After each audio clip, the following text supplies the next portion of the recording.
Hello, and welcome to this episode of Felonious, a podcast where we discuss the realm of true crime.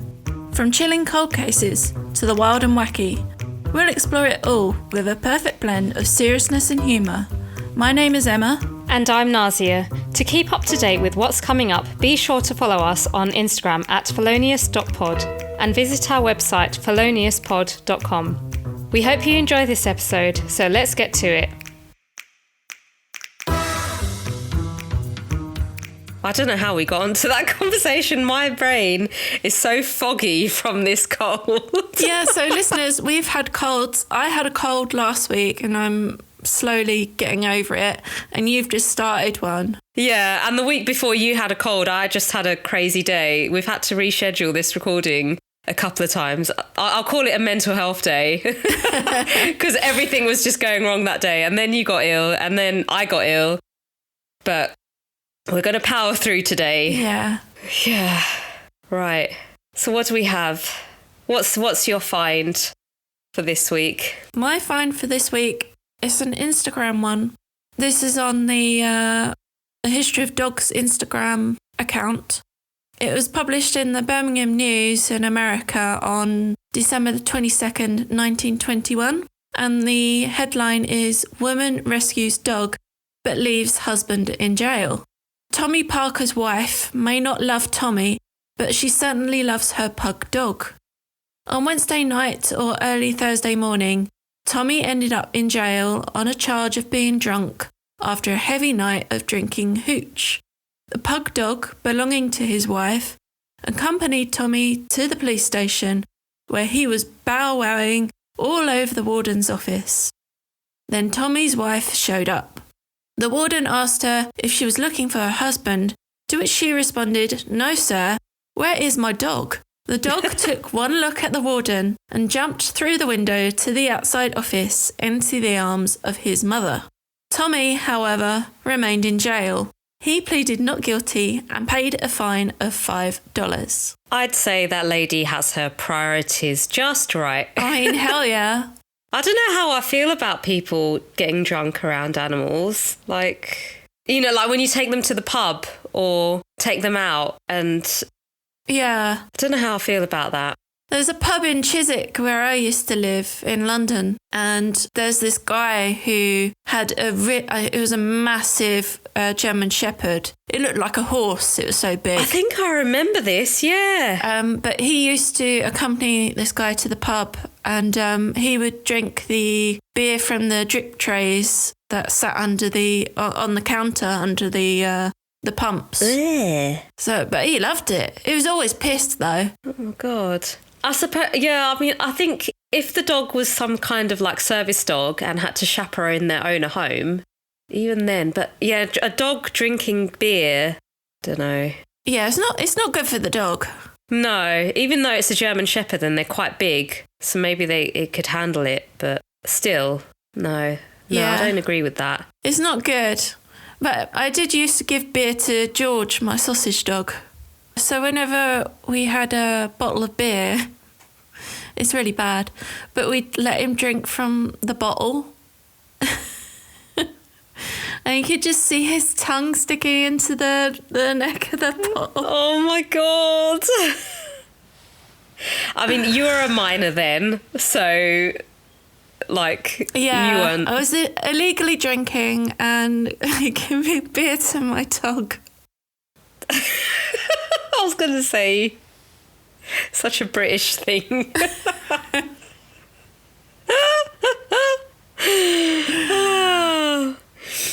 Anyway, moving on from beer drinking doggies. Yeah. We're going to bring the tone down today. Yeah, it's a serious one today. Yeah, lots to say about today's case. So, in today's episode, we will be looking at the case of Kathleen Folbigg, which sent shockwaves throughout Australia as she was labelled the country's worst serial killer. After spending more than 2 decades behind bars for the murder of her 4 children, she is finally a free woman. But why did it take so long for her innocence to be proven when other women who were wrongfully convicted were freed within a few years? So, as you can imagine, Today's episode is going to be discussing infant death, including SIDS, so sudden infant death syndrome. And there's also going to be mentions or discussions around infanticide, including shaken baby syndrome. So Kathleen Folbigg was born on the 14th of June 1967. Her father was Thomas John Britton, who emigrated from England to Australia. And he was a womanizer with a drinking problem. And her mother, Kathleen Donovan, also had a drinking problem. In 1969, Kathleen's parents had a massive argument, and her mother left her father with his wages and went to some friend's house. One day, he waited for her to come home with a carving knife, and when she got out of the taxi, he stabbed her 28 times, and she died from her injuries. Kathleen at the time was only 18 months old. Kathleen's friend, Tracy Chapman, recalls Newcastle being a nice place to grow up in the 1980s, living close to the beach and getting on really well with Kathy from the beginning. Megan Donegan, another childhood friend, knew her from high school, and Kathy was known for having very strict parents, her foster parents, which she had in common with Tracy, so her parents were strict as well. However, no one knew then that she was a foster child. Her foster mother, Deirdre, hadn't adopted her, and she was still a ward of the state. On her 16th birthday, she was told by her foster parents that her father murdered her mother. She moved out of her foster home when she was 18 years old and met a car salesman, Craig, who was much older than her, and they wanted to get married. Megan recalls that he was very charismatic, and they got married in 1987 and moved to a suburb. On the 1st of February 1989, Kathy gave birth to Caleb. At the hospital, it was noted that he had difficulties breathing and swallowing simultaneously. He was diagnosed with a floppy larynx, laryngomalacia. On the 19th of February, Kathy fed Caleb at 1 a.m. At 2:53 a.m., he was discovered lifeless. The cause of death at the autopsy was determined as SIDS. Kathleen's second child, Patrick, was born on the 3rd of June 1990. Lots of tests were done on him, and they found nothing of concern. 4 months later, however, Kathy found him not breathing, and he was taken to hospital in time and resuscitated. He ended up blind and with epilepsy. He suffered seizures and had various hospital visits. 4 months after the initial incident, Kathy found him dead.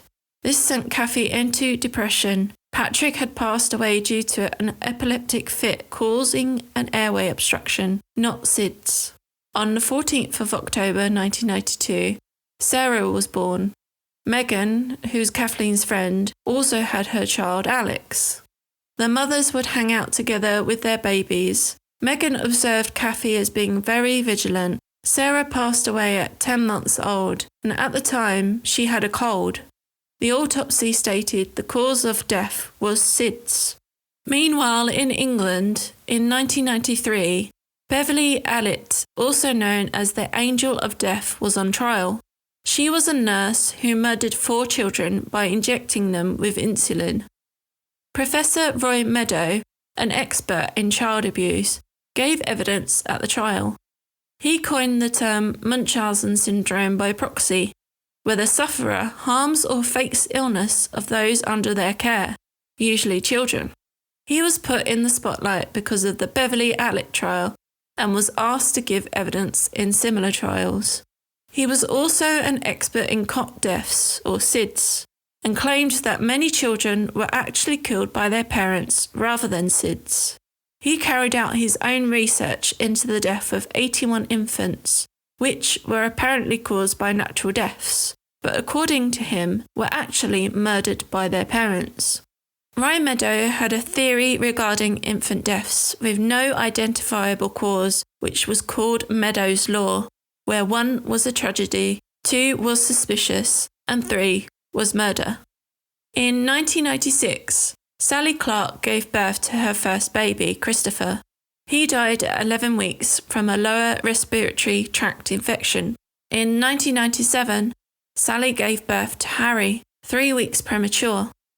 In January 1998, he was found dead during the night. A few days later, Steve and Sally were taken in by police. Sally was accused of shaking Harry to death. Alan Williams, the pathologist, then decided to go back to Christopher's post-mortem and change the cause of death to him being smothered. After an 18-month inquiry, Sally was charged with the murder of her 2 babies. At the same time, Sally Clark was being investigated. Another British mother was accused of murdering her 2 children, her daughter who died in 1996 and her son who died in 1997. Professor Roy Meadow was a key witness in both trials. Going back to Kathleen Folbigg, on the 7th of August 1997, she gave birth to her daughter Laura. Kathleen took all the precautions she could think of to keep Laura safe, including making sure anyone who babysat was CPR trained, including close friends.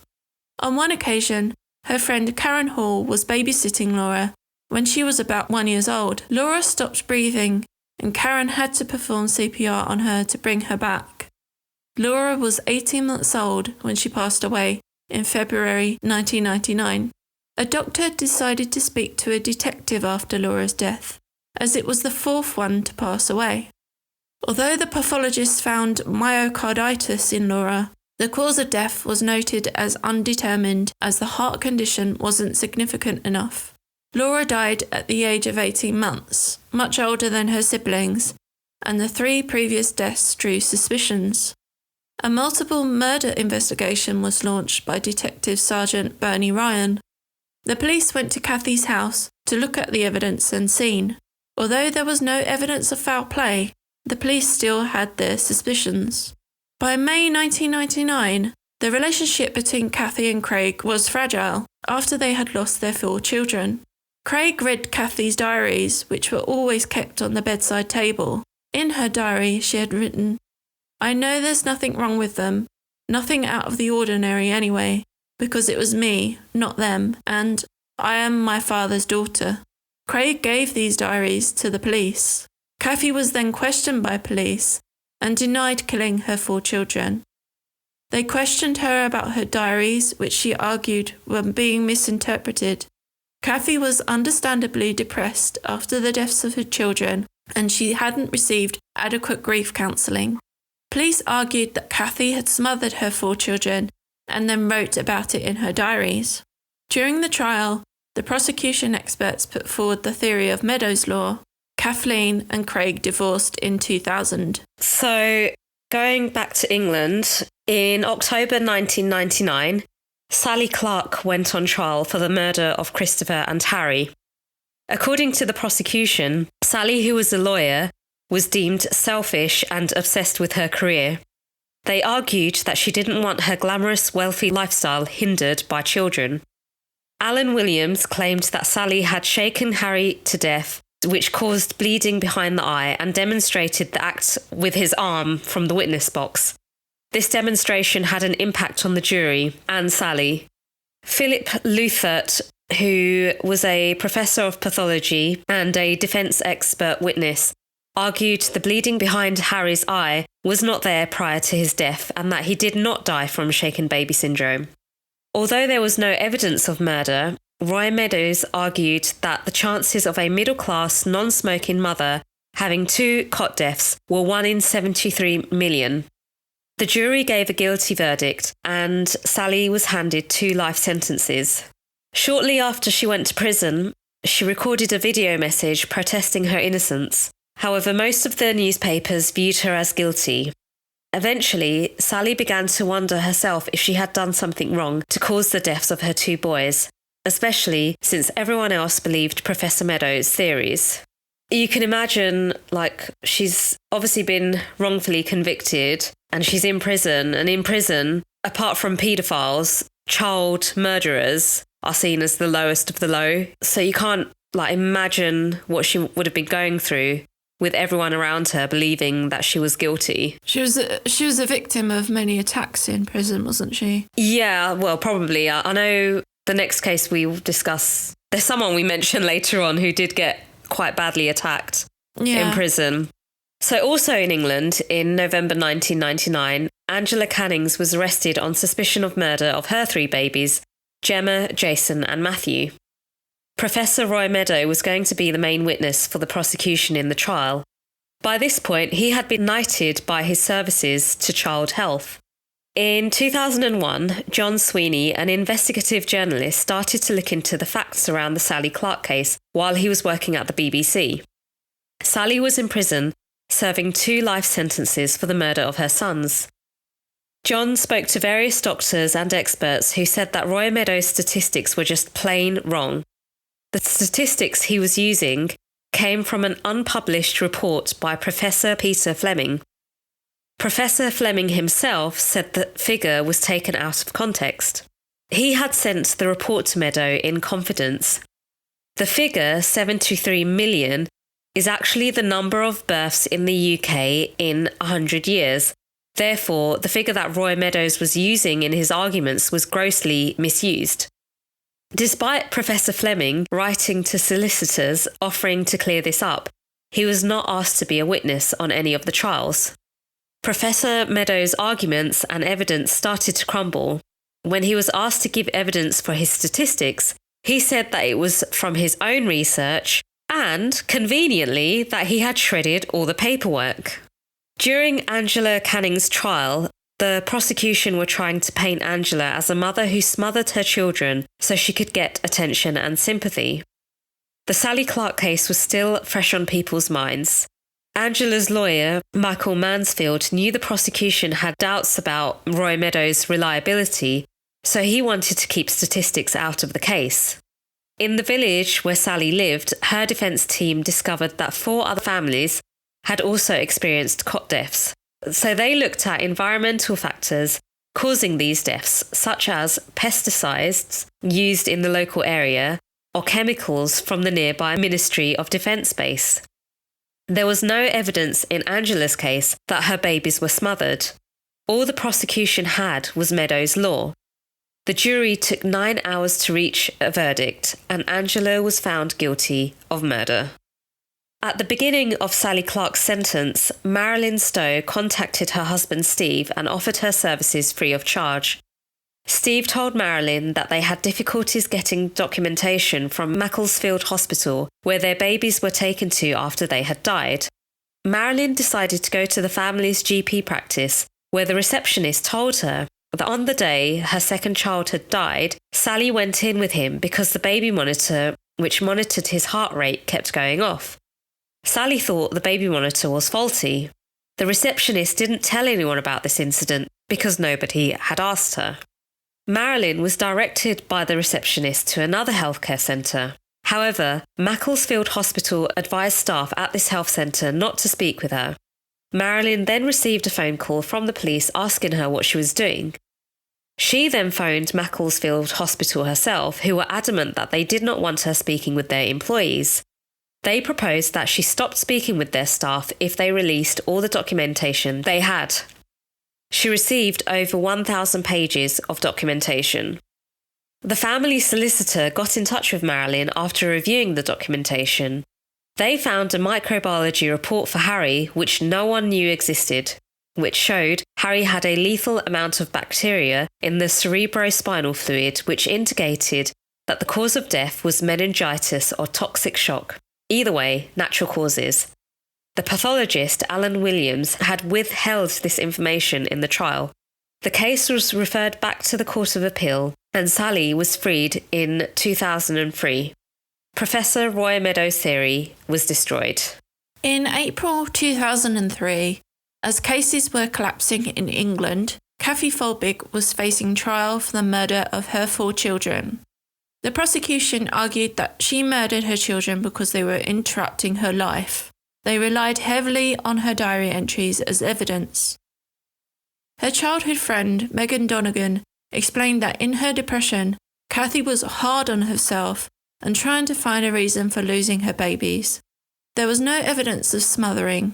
However, even though Meadows' theories were being debunked in England, in Kathy's case, They set a precedent that 4 deaths in a family was unnatural and almost impossible. Expert witnesses at the trial testified that they did not know of any other family in the world where 3 or more babies died suddenly of natural causes. However, there were 8 other families around the world where this had happened, which the jury were not aware of. The jury deliberated for 12 hours and found Kathy guilty of 3 counts of murder and 1 count of manslaughter. She was sentenced to 40 years in jail with no parole for at least 30 years. In December 2003, Angela Cannings was assaulted in Bulwood Hall Prison. She had boiling water mixed with sugar thrown at her, which caused burns. This is apparently a common punishment to prisoners who are accused of murdering children. John Sweeney was convinced Angela was innocent and decided to look at her family history. He discovered she had a cousin who had experienced 2 infant deaths.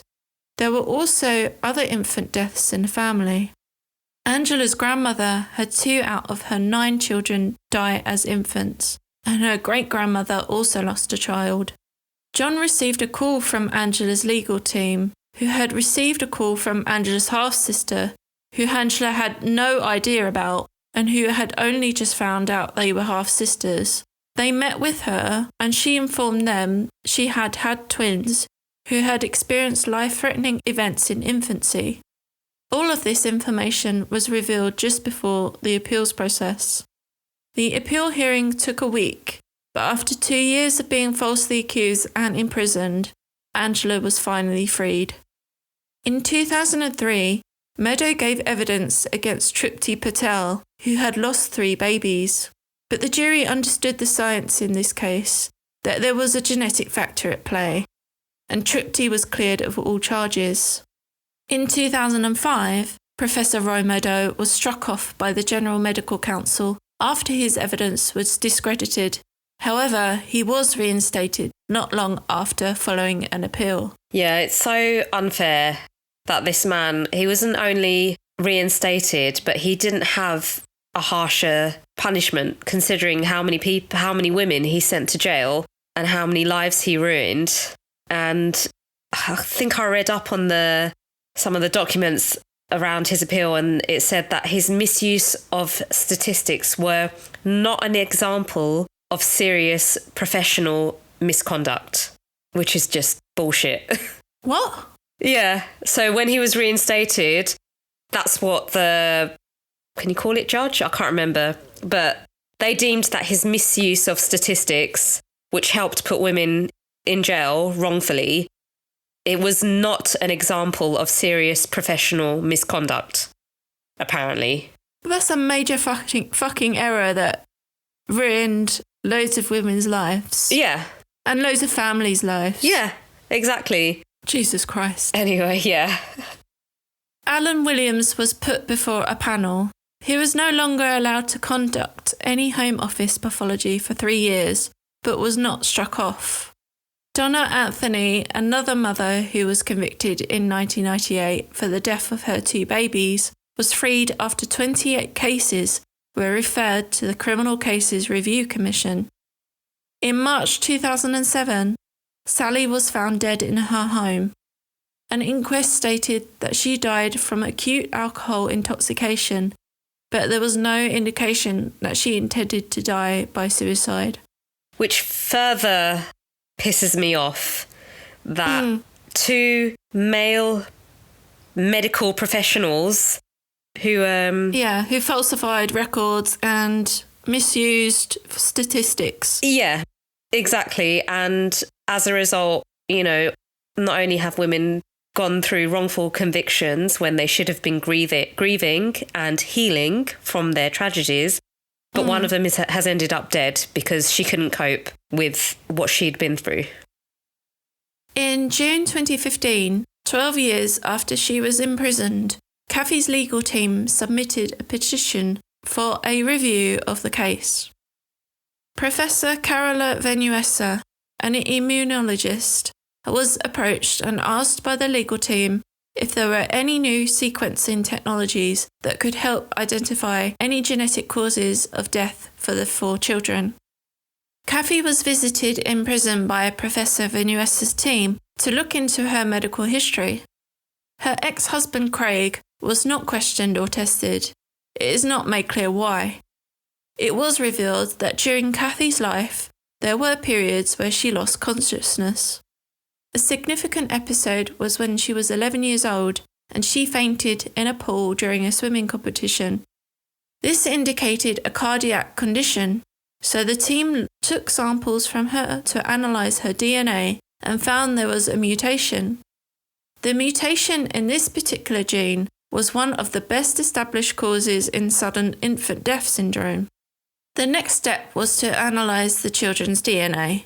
For Patrick and Sarah, there were still tissue samples available, but not for Caleb and Laura. However, they had dry blood samples from them which were obtained at the time of birth, from heel prick samples. Caleb's had been stored for over 30 years. Sarah and Laura had the same mutation as Kathy and may have died from a cardiac condition. Although the boys did not have the same mutation as the girls, Carola and her team found mutations in their genes linked to epilepsy. This abnormality was passed on from both parents. According to Kathy's friend Tracy, even though the scientific discoveries were a breakthrough in her case, Kathy was devastated. Despite knowing she didn't murder her children, she knew she carried something in her which contributed to their deaths. In 2018, the case was reopened for a judicial review of the evidence. Kathleen's ex-husband, Craig, slammed the inquiry as unnecessary and unwelcome, according to news reports at the time. He and his family endured the hearing to ensure she remained behind bars. Professor Vinuesa reached out to other cardiac specialists, including Peter Schwartz, who had a registry in America of just over 70 families who had lost children to the same cardiac genetic mutation that the Folbigg girls had.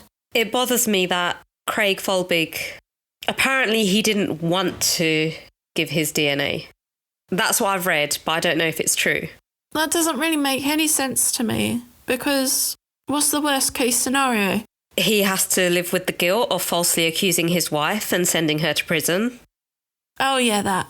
When her diaries, they were left out in the open. It's not like she was hiding anything. Yeah, exactly. And she was going through post-traumatic stress as well when she wrote those diaries. Yeah, exactly. The prosecution went in all guns blazing and were going back to the diary entries. Kathy had a psychology review which indicated that she had complex post-traumatic stress disorder, but this did not indicate that she was capable of murdering her children.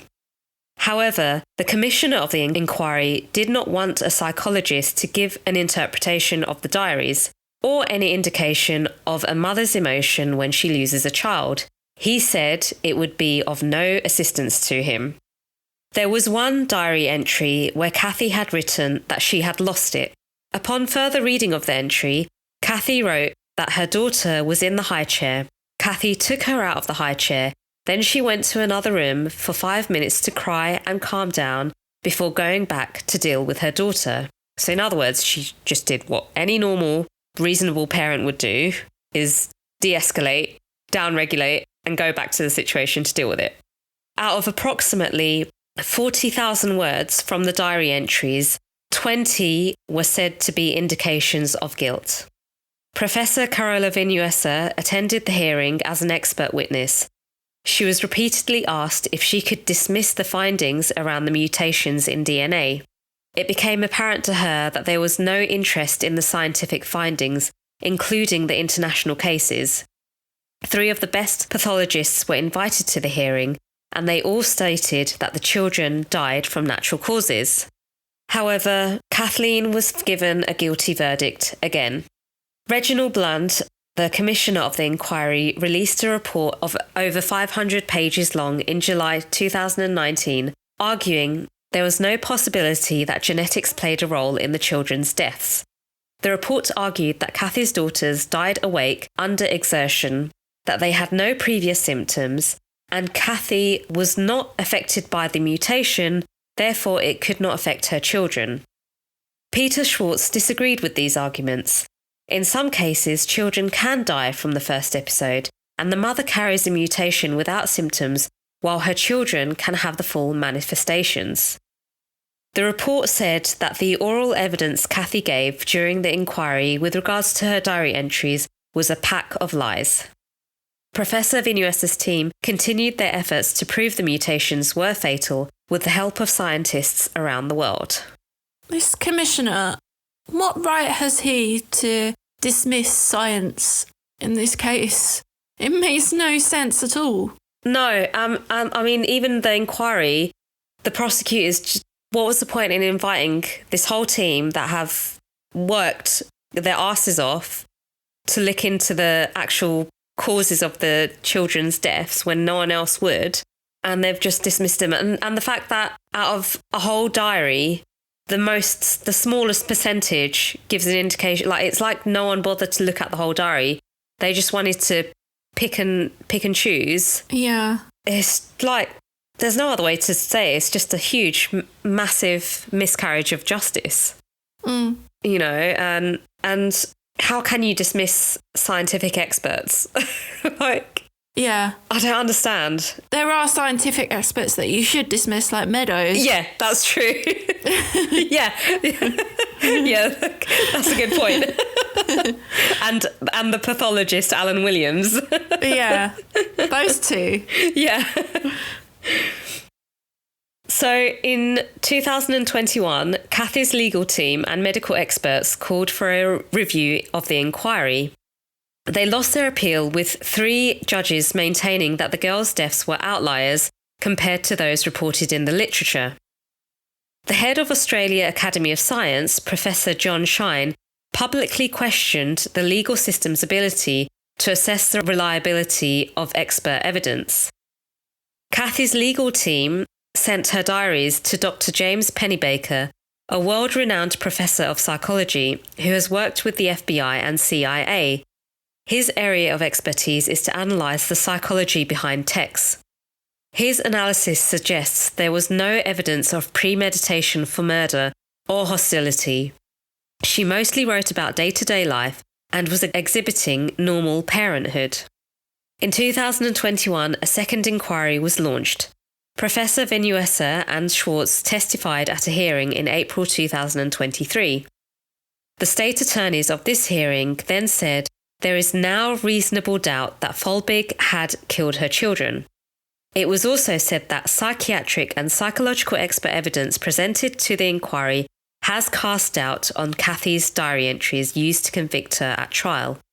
In 2023, 20 years after being convicted, Kathy was pardoned but not exonerated.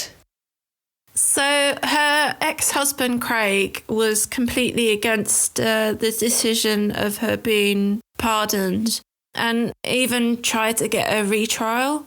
And it's so sad that like the person you expect to spend the rest of your life with, who you had children with and who you thought the beginning would support you through the grief of losing those children, like the only other person that would know what that felt like just turns their back on you and betrays you and feeds you to the wolves. Yeah. I just don't understand his thinking, but he must have just been so like blinded by these diary entries that he picked and chosen from. I mean, not saying that I agree with him, playing devil's advocate, if you call it that. Maybe he just wanted someone to blame, and that's his grief. Yeah, maybe he just wanted an answer to the whole situation. Yeah, maybe for him that was his explanation, when actually the science is the explanation. That should be enough of an answer. There was a genetic mutation. No one could do anything about it. On both sides as well. It wasn't just Kathleen. Yeah, but maybe from his point of view, or maybe he's just misogynistic and just wanted to blame the mother because it's easier to blame the mother, isn't it? Yeah, obviously. So Kathy gave an interview in October 2003, which gave insight into her life since release. And these are some quotes from the Justice for Kathleen Folbigg website. So Tracy Chapman, her friend, tells Natalie exactly how her friend explained these disturbing written entries via letters she wrote to her from prison. To start with, I'll agree, some of my entries sound atrocious, Kathleen wrote. All I can say is that at times, and at the time in question, I wasn't in a good, positive frame of mind. The diaries were used to dump every negative emotion, feeling, thought I've ever had. I didn't use them like other people record all the joyous happenings. She then said in her letter, you must consider, I had a man in my life that didn't concern himself with my emotions, only his own, a very self-centered man, only showing sparks of real generosity when it came to truly caring how I felt at any given moment.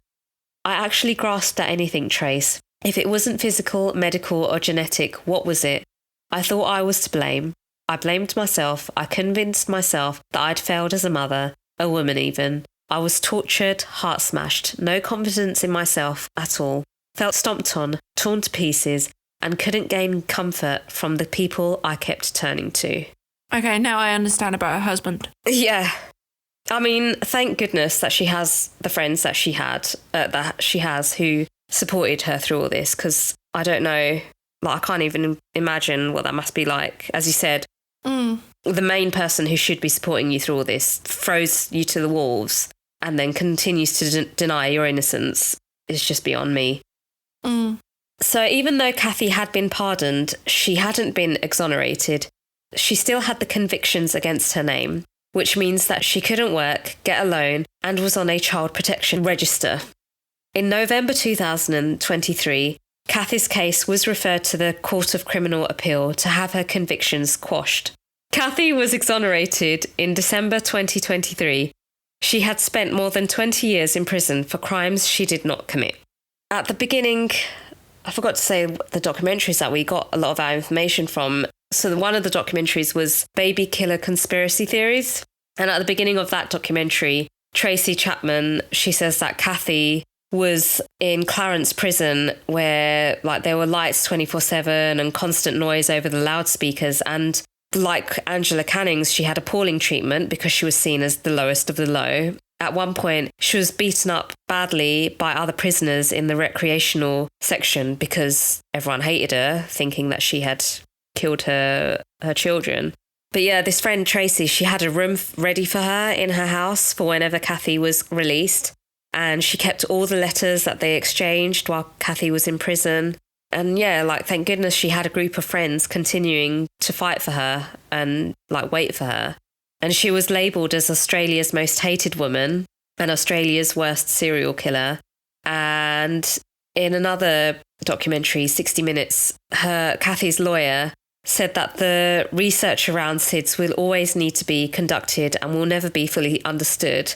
And just because a natural death can't be explained, it doesn't mean the default position should be murder, which was what happened in Kathleen's case and all those women in England. But yeah, it's just while we were researching this case, I happened to listen to a podcast called What Fresh Hell, Laughing in the Face of Motherhood. And this particular episode was about why mothers always get the blame. And this is the most severe form of mum blaming you can get. It's just so ridiculous. These men get to decide that a mother's guilty for unexplainable deaths. Yeah, based on very little evidence. Yeah, exactly. It's just the views that society has of women that's so deeply ingrained that becomes the default view. And, all of these deaths were happening. They happened decades ago. And according to the Lullaby Trust, there has been an 81% reduction in the rate of SIDS in England and Wales since the Back to Sleep message, which was launched in 1991. But as of 2021, 182 babies and young children still die every year of SIDS. So, when these deaths were happening, even though the new guidelines around safe sleeping had been put in place, it was still early days. And in Kathy's case with was it the third or fourth child, she was going over and above to ensure her child's safety. Yeah, she made sure everyone was CPR who looked after her baby. She was being vigilant, but that wasn't taken into consideration in court. But yeah, In Australia, figures from 2017 show that SIDS accounted for 3% of all infant deaths. And, sudden infant death is almost every mother's fear, because no matter what, it can still happen and you might not necessarily find out why. And for these mothers who haven't been able to grieve properly and end up in prison where they're treated like the worst members of society is just horrific, especially for Kathy, who spent more than 2 decades knowing that the scientific evidence was out there in her favour and the justice system just didn't want to admit that they were wrong. And then meanwhile, you've got people like Lucy Letby, who the most recent case of a neonatal nurse in the UK. Yeah, / serial killer. Like, she actually had a colleague raise concerns about her and that colleague was ignored. So she was able to go on and kill multiple children and attempt the murder of others. And this Professor Roy Meadow, this whole thing with him just reminds me of like the witch trials. Yeah. He's just on the hunt for like placing women in prison, it seems. And in 2005, he did some research into non-accidental salt poisoning, which led to the conviction of Angela and Ian Gray for the manslaughter of Christian Blewett. The couple were 5 weeks into a trial adoption when Christian collapsed and died, and medical examinations showed a high level of sodium in his blood. The prosecution believed the couple force-fed him salt as a punishment, and the trial judge referred to Meadows' research 5 times during the summing up in court. The couple spent nearly 1.5 years in jail before their conviction was overturned through appeal, when Meadows' research was disputed after further examinations showed that Christian had an issue with his kidneys which caused his death and which explained the high level of sodium in his blood. So this so-called professor ruined many people's lives and sent mainly cisgender women to jail who had just suffered the most traumatic event a mother could go through. And there are still experts out there who support his theories. But his wife, in 2004, his ex-wife, Gillian Patterson, suggested that he was a misogynist. She said, "I don't think he likes women. Although I can't go into details, I'm sure he has a serious problem with women."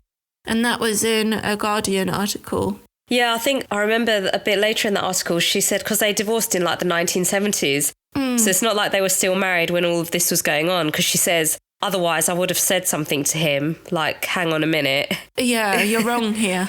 Yeah. And like, again, the fact that he pretty much got away with it just shows the inequality in society for women. Women have to advocate themselves so much in healthcare, especially as mothers. And SIDS hasn't been the only instance where women have been jailed for the death of their babies. So in another case, Patricia Stallings, an American woman who was wrongfully convicted in 1989 after her son died.